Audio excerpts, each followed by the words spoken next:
Zana nanatrika ny lanonana teny amin'ny lampam-panjakana teny Avoloa ihany koa moa androany ny pasteur Mayol nitondra fanazavana mahakasika ireo tsao miely amin'ny fiangonana izay tantaniny moa ity mpitondra fivavahana ity.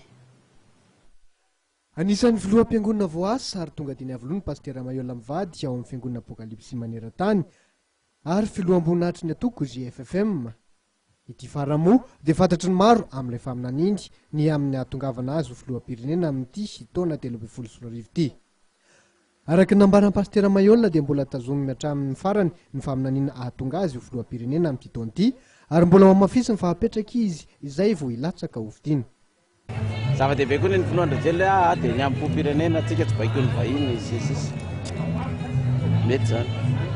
Mikasika ny fifidianana pasteur. Mikasika ny fifidianana dia nirariana ho vita izy. Satria raha tsy vita indray izy dia manjary zany indray ny tonga. Rehefa aoriana fametrahana anaka. Izay fametrahana anao izay mihitsy ohatrany azonao lasaina amin'izay ve ohatrany ahoana mety? Dia tsy haiko aloha. Ohatra ny hoe tsy ranana napetraka raha manatsoa napetraka raha tsy mandava raha tsiraka raha tsirahona raha zanamasy filohan'ny rajoelina napetraka daholo zay na koa zay ilay faminaniana apetraka dia miandry fotsiny dia zay tsy vitany zareo zany toizaka raha ohatra ka tonga ilay fotoana.